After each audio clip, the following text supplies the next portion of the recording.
This is Barbara, and I'm going to start. Lovely to see you all.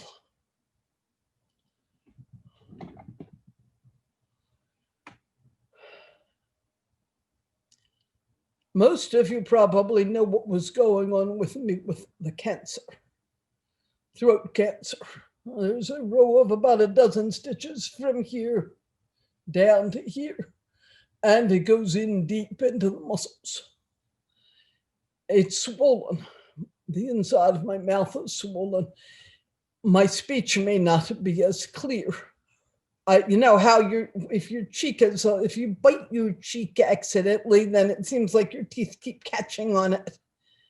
My cheek is stuck in there between my cheek is stuck there between my teeth. So my tonight may be a little shorter than usual. I'll go as long as I can. And I know my speech may not be as clear. If you're not understanding, please wave your hands around and let us know. So I'm going to start, according to Aaron, I am to start by talking a little bit. His topic tonight is owning our power to heal ourselves and the world. And he wants me to start maybe for 10 or 15 minutes, giving some background in which he will then step in and talk. So he says, ideally, we'd go back and forth some, but he will not ask me to have him incorporate and then go out of the body and come back in. It's too hard energetically.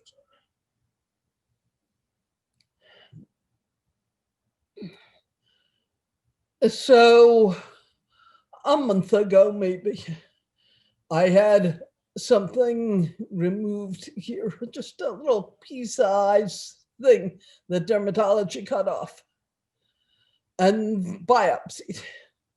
It had been there smaller for months and months. They had actually seen it almost a year ago when it was the size of a tiny pimple, and they said nothing to worry about. So suddenly it started growing. They took it off. And I got the information that it was they couldn't even decide what it was at first. First, they said, gave it one name, then a second name. A very aggressive, very rare malignant tumor that, when I say aggressive, was very quick to metastasize into the lungs, the organs, to spread into the lymph gland and saliva glands. They were great. They got me into the hospital quickly to meet with a surgeon. I think within 3 weeks of the diagnosis, I had the appointment with the surgeon. And the surgeon saw me on a Tuesday and said, that needs to come out now, and took it out last Friday. Then I went back yesterday.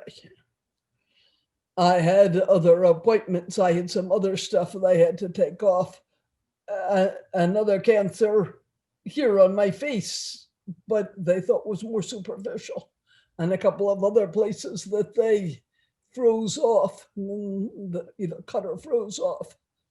But when I went back yesterday, they said the lab reports came back from the severe one.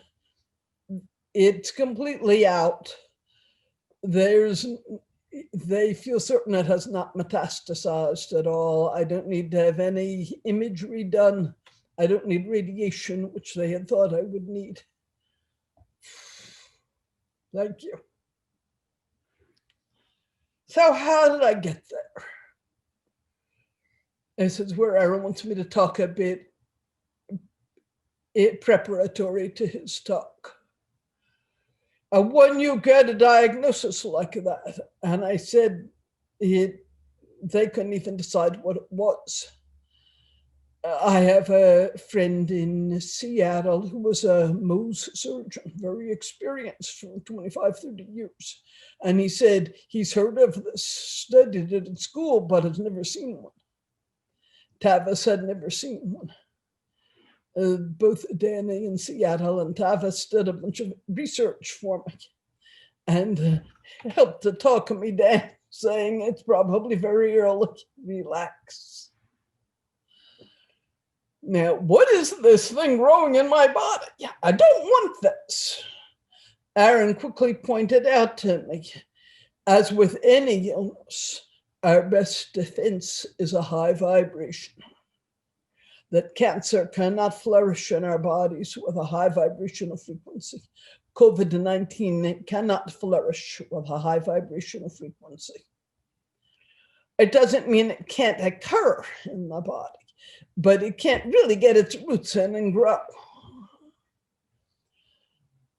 When there's fear like that, the first reaction is, I want this thing out. I don't want this. Why is this happening? Wow. Blah, blah, blah.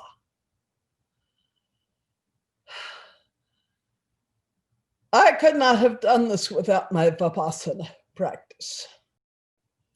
Just watching aversion, fear, there was no pain. It wasn't uncomfortable. It was like a nerveless little growth the size of a pea. No pain around it. Just, this shouldn't be there. It wasn't the growth. It was the whole idea of having some serious cancer. No, I don't want this. So the first thing that I did was just to meditate. And that which is aware of a cancer does not have cancer. That which is aware of fear is not afraid. And yet there cannot be any denial that there is fear, that there is some cancer. How to hold that, those who have been in Dharma Path class or other classes, the center of the bridge, the ever perfect Dharmakaya and the mundane realm, Nirmanakaya, and how to rest in the center of the bridge. If I'm going to teach this, life is obviously going to throw me some opportunities to practice it. So here I am.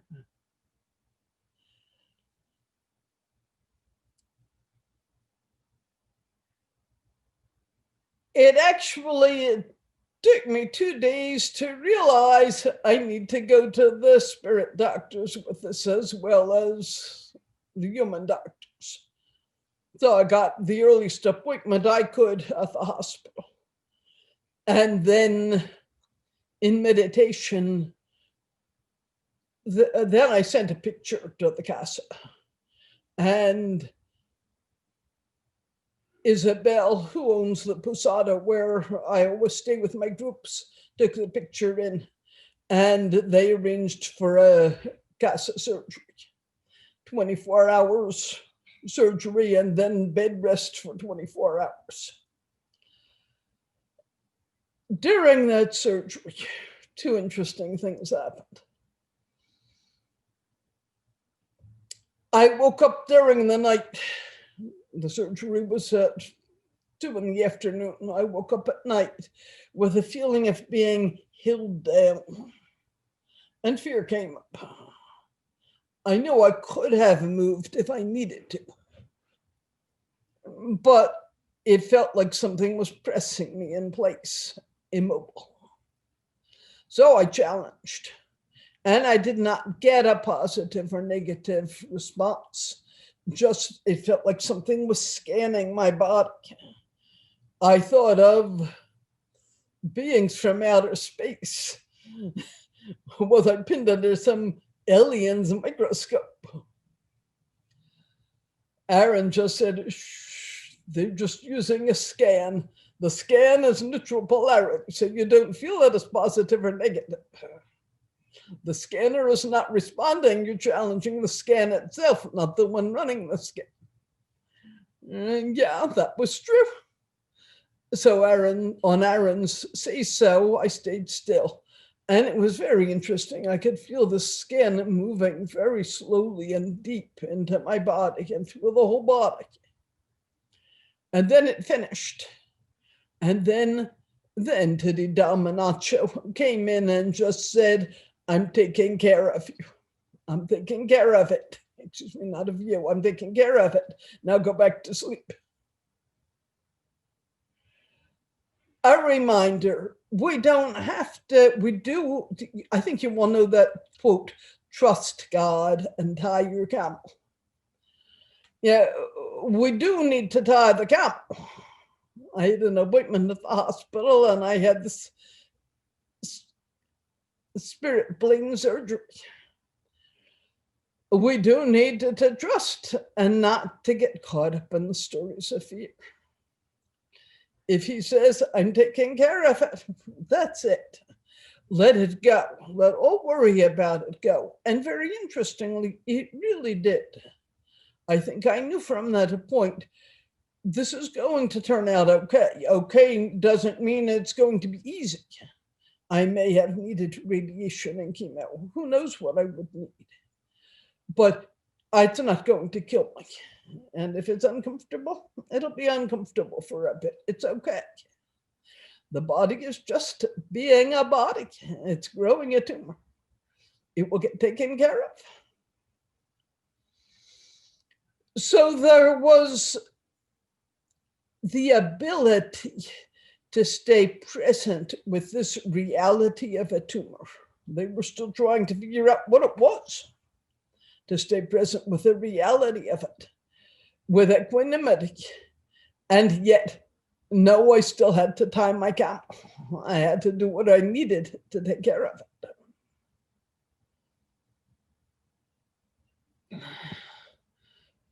Week 2, we still, at the beginning of midway through week 2, the hospital changed the diagnosis and gave me a different name of a different kind of tumor and said, well, they're very hard to tell apart. They're both very rare. I don't really care what it's called. What are we going to do about it? Back to surgery number 2, CASA surgery number 2. I've taken so many people to the CASA with advanced stage 4 cancer. Some of them have died, some have lived.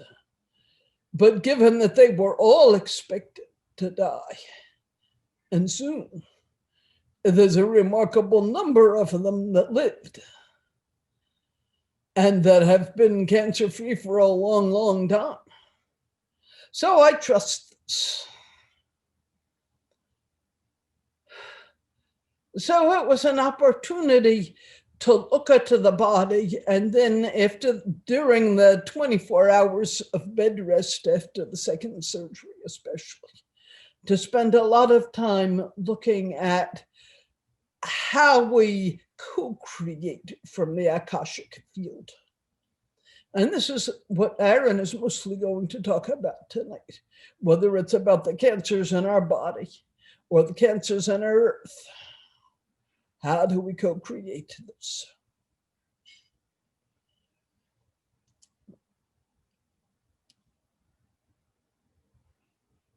For me, what I did was Aaron's going to introduce some of these words. Some of you already know them.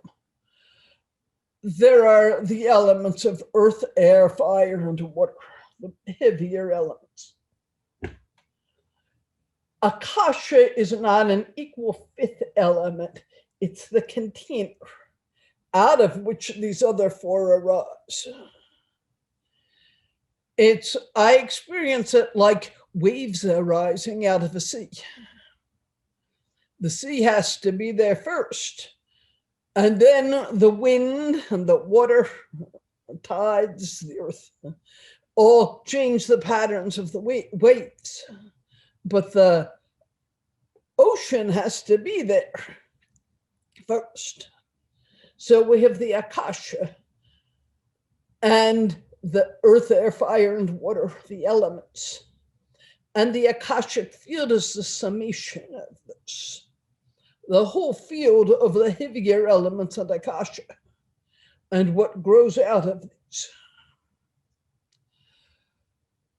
When we move in meditation into this Akashic field, it's almost for me like if I had some kind of X-ray vision in the ocean and could, with not just swim goggles, but super goggles, could see the movement of a wave from 1,000 miles away, building up and slowly coming up to the surface. See how the whole thing is forming. Now, if that wave were forming, and I saw that there were children playing in boats right here, and that the wave was going to come up right under them, blow them 100 feet in the air and probably kill them.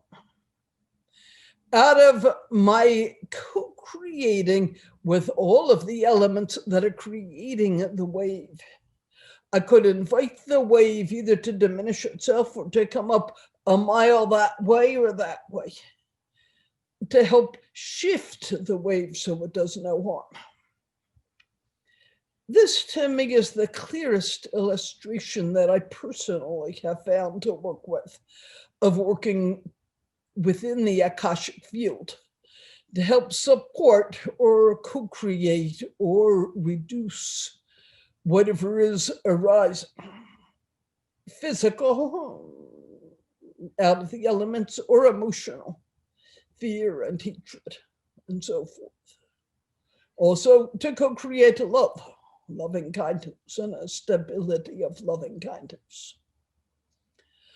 I do this kind of practice a lot, not just when there's a tumor in my throat, but I do it a lot. I would say it's my form of prayer, in a sense.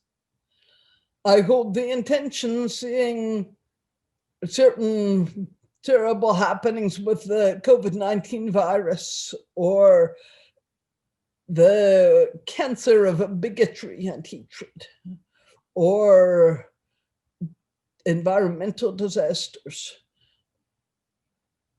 On the one hand, we can pray, I choose to support the healing of this. And certainly that's helpful. But that's different than actually jumping into the water and helping to shape the current energetically so it bypasses the children. We have so much power to do this. This is what I call Akashic Field Practice. And I know Aaron is going to talk more about this after he talks. If I am still able to talk, I'll give you more information about how I do it, but I'd rather Aaron introduce it in more general terms. I feel like my speech is a bit garbled, mangled. Can you understand me okay? Okay, good. This thing is deep into my throat, so that every word, every swallow, there's stitches deep into my throat. And it's, so I'm trying to get words out clearly, and I also can't move my lips as well. I'll do the best I can.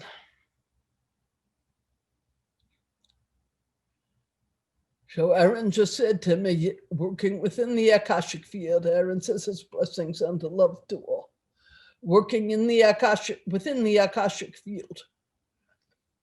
Visualize what is right now the tensions in my throat. They burned pre-cancers off on my upper lip here yesterday. So it feels like a bad burn across my upper lip, and another one they removed, cut out a cancer here. Lots of tensions. He's saying, just breathe in and envision that which is aware of contraction is not contracted. Find the spaciousness within the mouth, the jaws, the throat. He's saying, I also held the intention with all of the healing the core of my work is this, is teaching, is channeling. And at a worst case scenario, they said I could lose some of the throat parts that allowed for speech. Yeah, just releasing all of that. That possibility is not accepted. I choose not to invite that to deepen as a possibility. And I also could feel the possibility of negative energy saying, here's a way we can kind of tie her down and prevent her from doing what she does. Yeah. No, guys, I'm not going with you that way.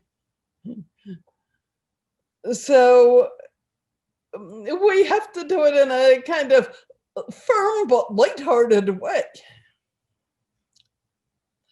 Aaron, have I said everything that you need me to say? Because I think I'm starting to ramble. He says, that's okay. Rambling is acceptable. And he will come in now. He thanks me.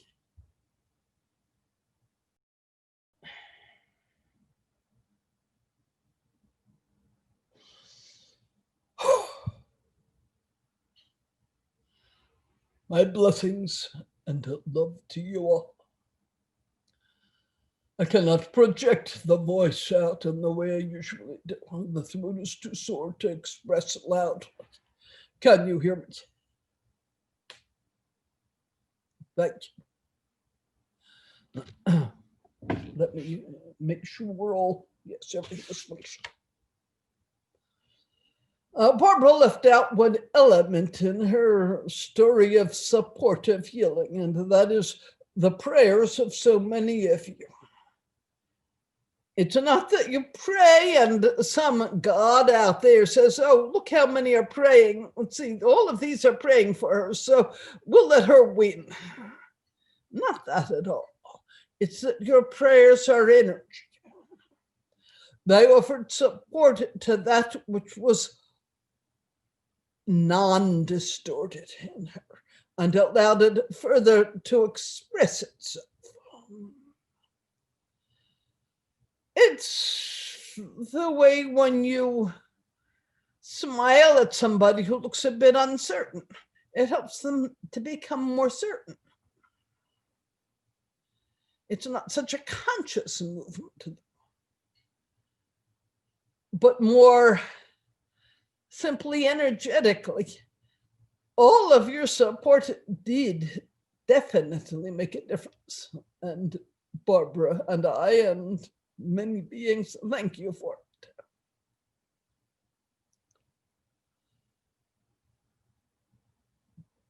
Let's start with Akasha and Akashic Field. No, let's start elsewhere.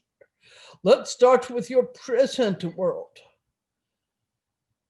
which is so filled with distortion. You've heard me speak before of lack of fear of this distortion. It's just something that you have to get through to get to the other end.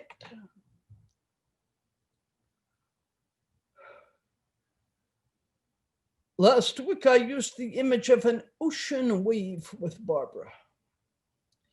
If you want to ride the wave to shore, the wave has to have enough power buildup to pull into shore. If you just have a very gentle current like that, it's not going to carry you on your surfboard into shore. For the earth to reach shore, in other words, to move into a higher density, to move into a higher consciousness, there is going to have to be a wave or a series of waves. When that wave comes in, picture the water on the ocean floor, and the water from the first wave rolling out, and the new wave rolling in, so they meet at this point and crash into each other. There's a contraction there where the outgoing wave meets the incoming wave. And that's what part of what lifts the incoming wave. And it gives it its height and power to make it all the way up onto the shore. If there is not that contraction, you just float, bobbing up and down on very little waves that will not carry you to shore. The challenges of your present world, while unpleasant and in some cases deeply concerning, are also part of what is necessary for the shift, the transition to higher consciousness. We don't talk about this as good or bad. We can talk about it as pleasant or unpleasant. But if you choose to make any kind of transition, there's going to have to be something that blocks you a bit, creates challenges that allows you to move into a higher vibration and move forward, expand out, and overcome those challenges.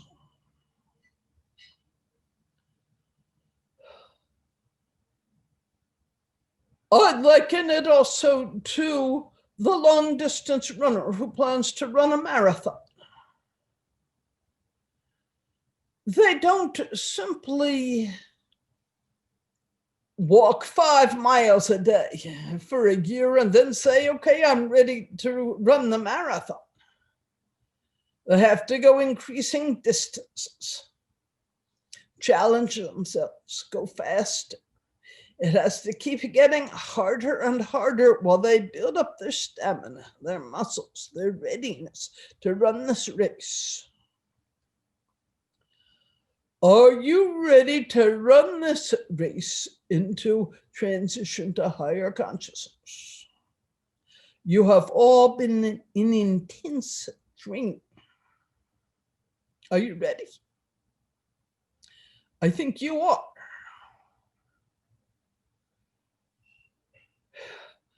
I'm not saying it's going to be easy, but this is a part of the whole growth of catalyst that we're finding on the earth today.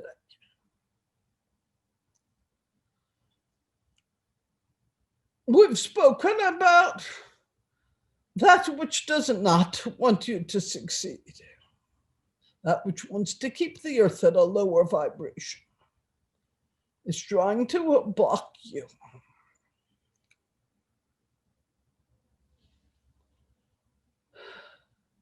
Let's call it your opponent, your not very nice opponent in the marathon who's seeing you coming up, puts out a foot and trips you.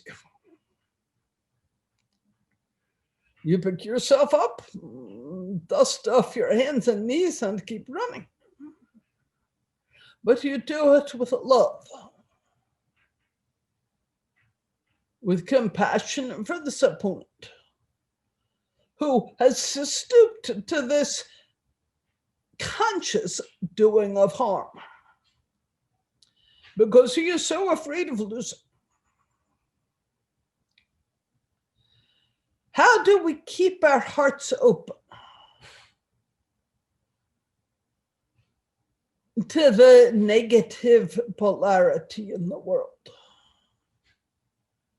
to the fear, the hatred, the confusion in the world, while still saying no to it?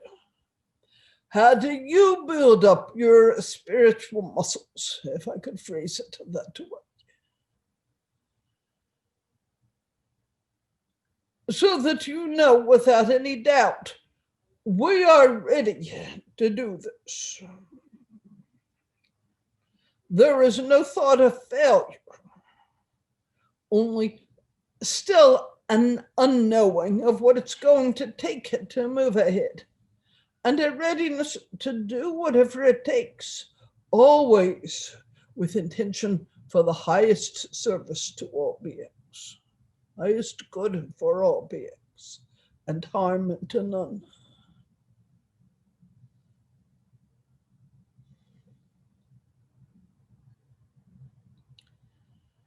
At this point, when we have a figurative army of highly conscious beings, deeply intent on helping shepherd Earth through to a higher consciousness, both the beings on Earth and the guidance supporting them, we understand that what my friend Kuo calls the loyal opposition, I like his term. They're very loyal to their cause of a negative polarity. That doesn't mean I'm going to give them permission to win. But I don't hate them. I simply know that they are trapped in their polarity as much as we could say I am trapped in my polarity. Holding the intention to service to all beings and with love, harm to none, to bring this earth through this period and into a whole new age of consciousness, of love, of wholeness. This intention is a vital part of the Akashic Field. So for the Akashic Field, we have the basic earth, air, fire, water elements. We have the intention. We have the power of the loving heart. We have all the wholesome karma of so many, vast number and variety of beings. And there is the container, the field in which all of this rests. Think of that field as the wave rolling in from thousands of miles away, moved by tides, moved by wind, moved by the sloping of the ocean floor as the water is shallower and deeper, rolling in. It's going to contract.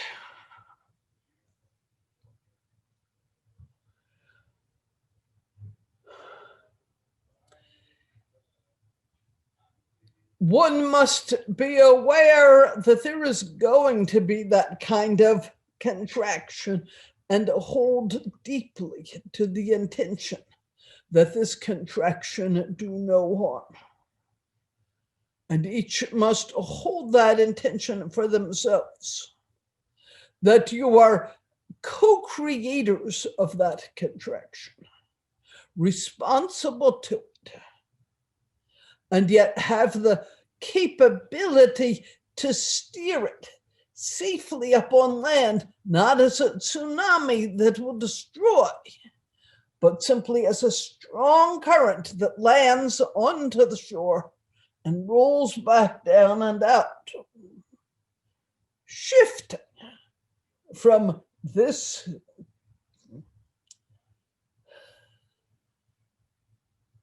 density to that density,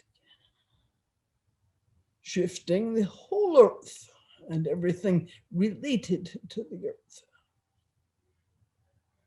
always with love.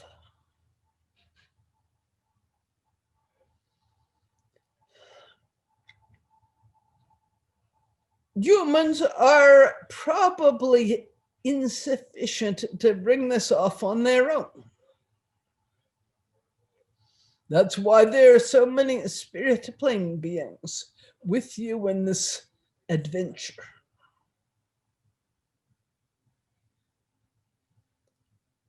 Each of you has specific guidance. Each of you has a higher self, loving entities that surround you.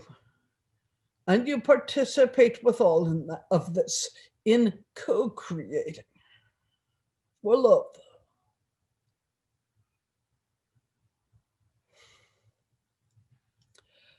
Let's come back, for example, then to something very specific, the cancer that was in Barbara's throat.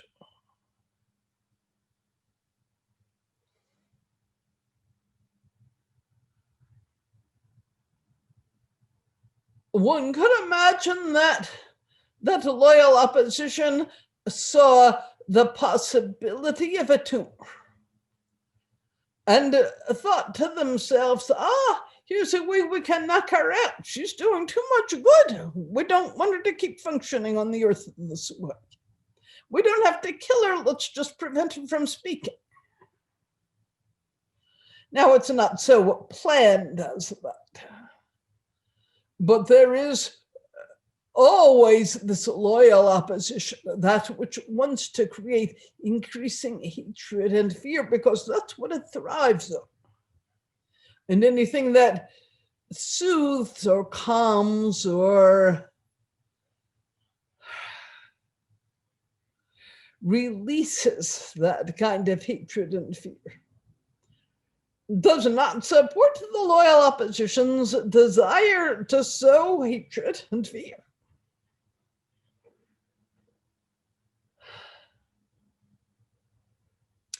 If Barbara had said, what am I going to do, and panicked, it would have made her body much more vulnerable to the tumor. And also to the virus. She's been protecting herself in the house for 8 months, and now she's had to make a lot of trips to the hospital and so forth. Clearly, she's a bit more vulnerable there, no matter how careful they are, than she is sitting in her office here.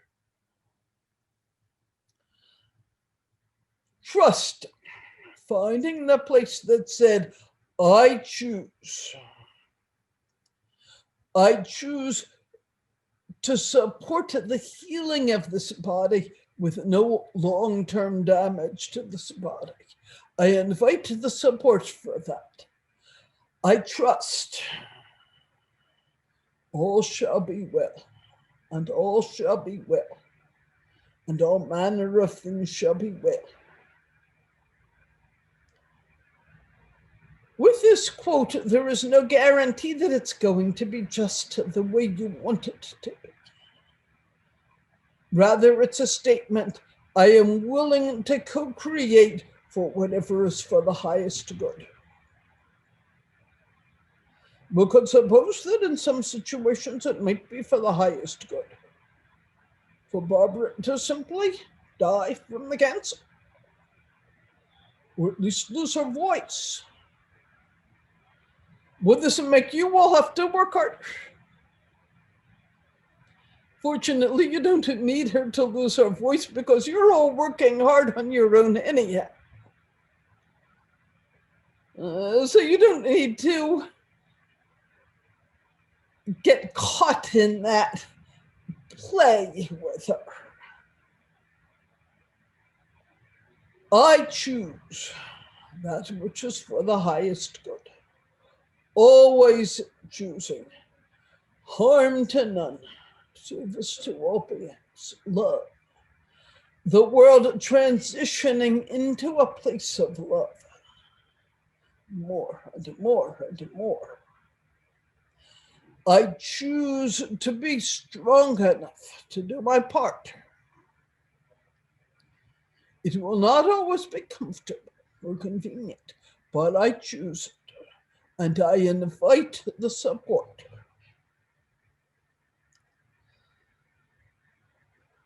Then in meditation, and some of you have had this as a direct experience. Excuse me a moment.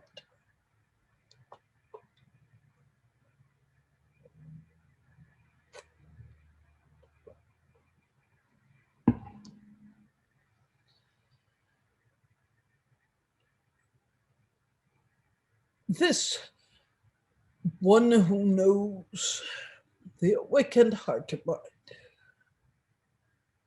the essence of you. You know this essence of your being, this one who was awake. You know when you're present with that essence of your being, and when it's shaking.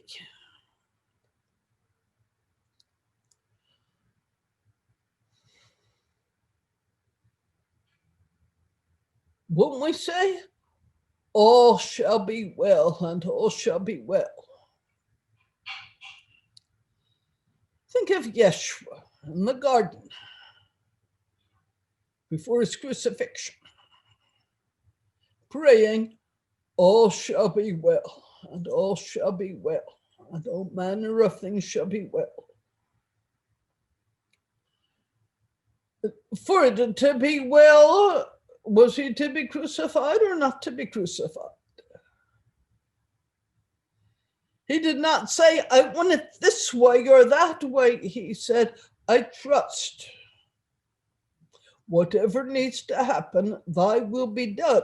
But this is not saying to some outer creator God, your will be done out there, because you are part of that divine energy, divine wisdom. Nobody else is a puppet master control.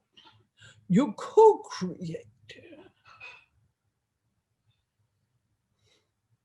You are not asked to put yourself on the line to be crucified, as Yeshua did. You are not asked to develop diseases.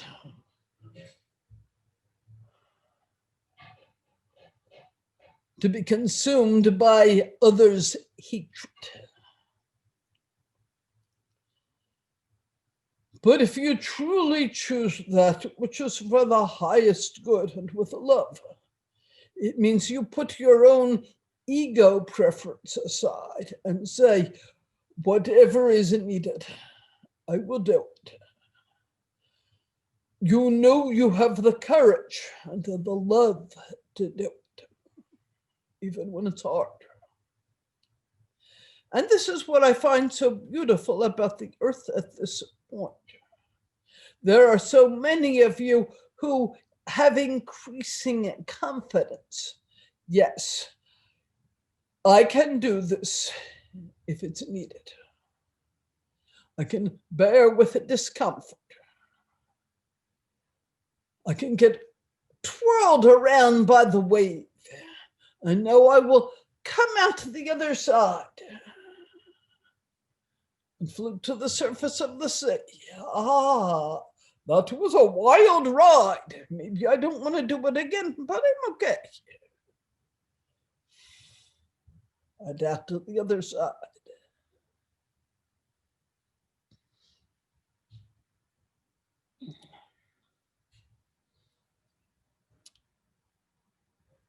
Each of you has so much power to co-create in these ways. The first essential point is to know that you do have this power, and to own this power without so much fear that you'll mess up. No, I can't do that. Just, if this is what is asked of me, I'll do my best. And thank you for your hands. Help me. Thank you. All the brothers and sisters of light who are here to help me. You, my dear friends, are our hands and feet, our voice, our ears, our eyes. Spirit has no power on earth without your participation to manifest that power. To be the voice of love, to be the hands of love.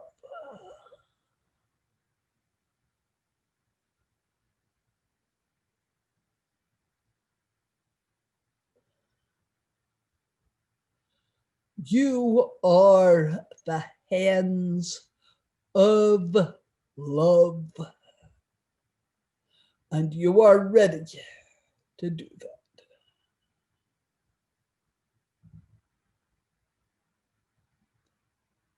And yes, it's not always going to be easy. No birth is ever easy. But you are the midwives and the mother and the child all wrapped together.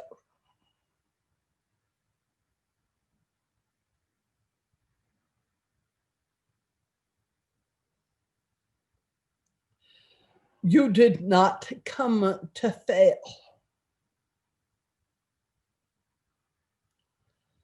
So hold your heart. Hang on to the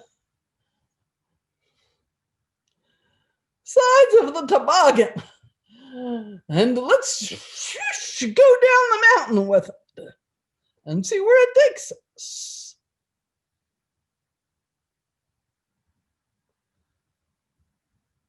You are all practicing learning how to do this. One of Barbara's sons sent them a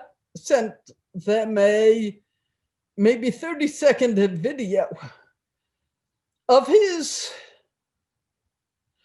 almost 2.5-year-old son on his first bike, no pedals, just walking it with the feet, but 2 wheels. And he's on a very slight hill, and he pushes his feet, and then he picks up his feet. He's holding the handlebars, and for about 20 seconds, he balances, and he's coasting down this very gradual trail. And you can see both the fear and the delight on his face.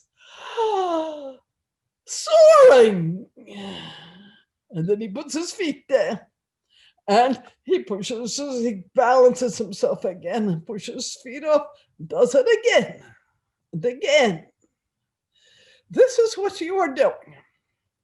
You're learning how to balance in this new density, in this higher vibration. How not to get caught in the fear, but cherishing the delight of being along for the ride. You planned it this way. You had the courage to come into the earth for this precise ride into a higher consciousness.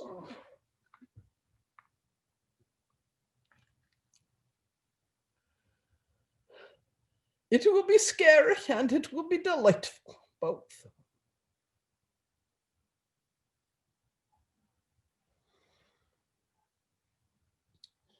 Let's speak again, just a bit of details here.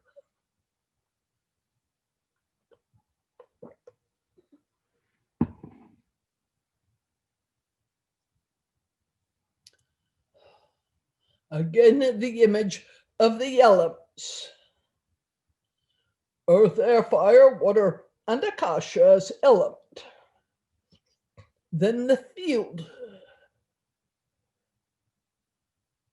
Within the field, not just these elements, but also the power of love and the blockage of fear,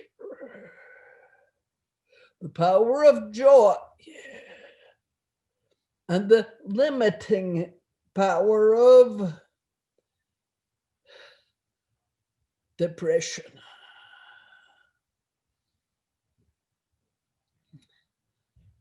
The power of creation.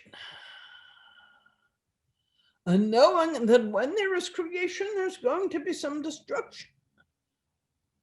That it can't all be creation, but that you can shape the destruction itself to become a new positive power.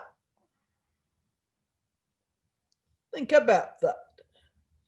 When I say destruction, Each of you think about something in your lives that seemed to be a stopping place, a place of illness, of loss, of helplessness, and how you were able to use that energy to shape it within the field and bring out that which is positive, rather than having it cause you to crash.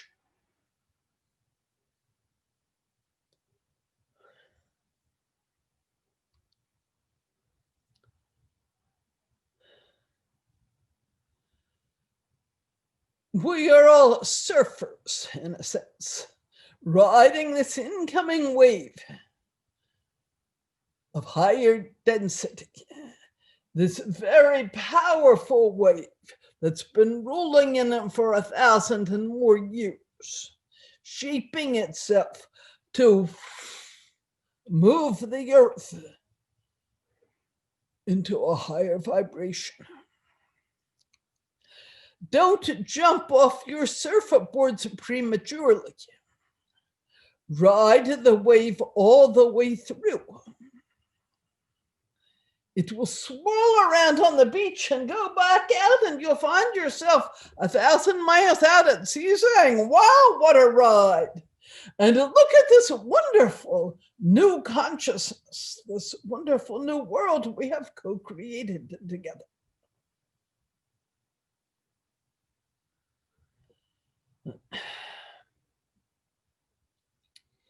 Each aspect of your present experience is part of this. Right now, the politics are predominant. 2 weeks till the election. A lot of stirred up energy around it. Instead of, oh, what are we going to do? Visualize the world you want to find yourself in 2 weeks from tomorrow, 2 weeks from today, I guess. The election is 2 weeks from yesterday. The world you want to find yourself in 2 weeks from today. Feel it, taste it, smell it, know it. Give thanks for it. See how possible it is. And touch a deep place of compassion for those who are terrified of the world's evolving into what is possible.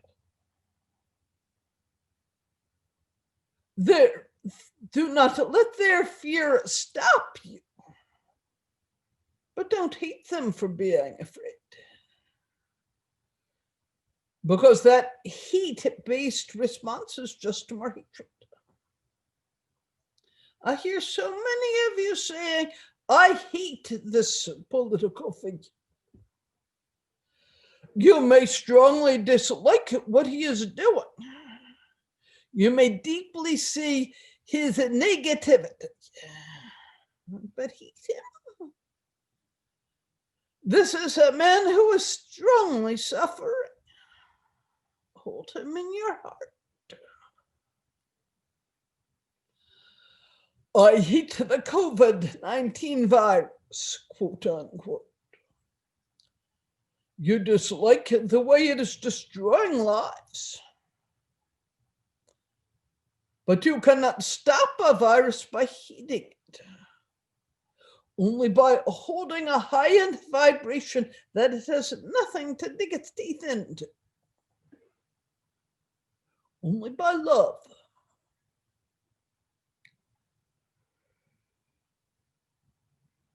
I hate the forest fires, the destruction of the glaciers, the global warming.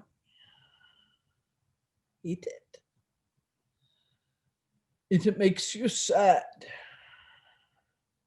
It's too bad it had to go that far before people woke up to the damage being done. Now know your power to co-create from the Akashic Field a world where the climate is not being destroyed, where the environment is not being destroyed. A world where the environment can support the well-being of every sentient being. Let this be your intention. Every sentient being. And know that if enough of you come together energetically, the means will be found to make this happen. It is not too late.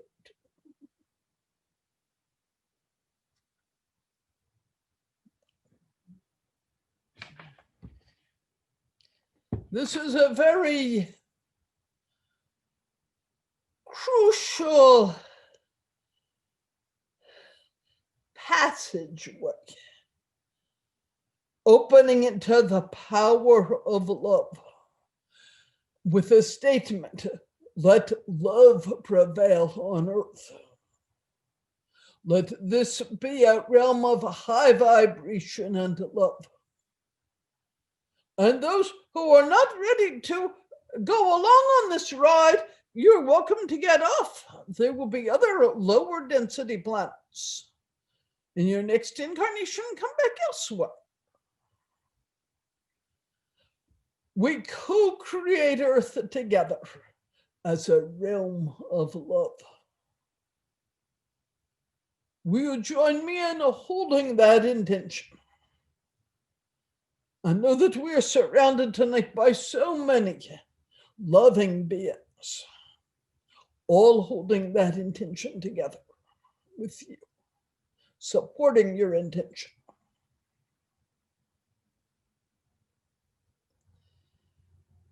May it be so.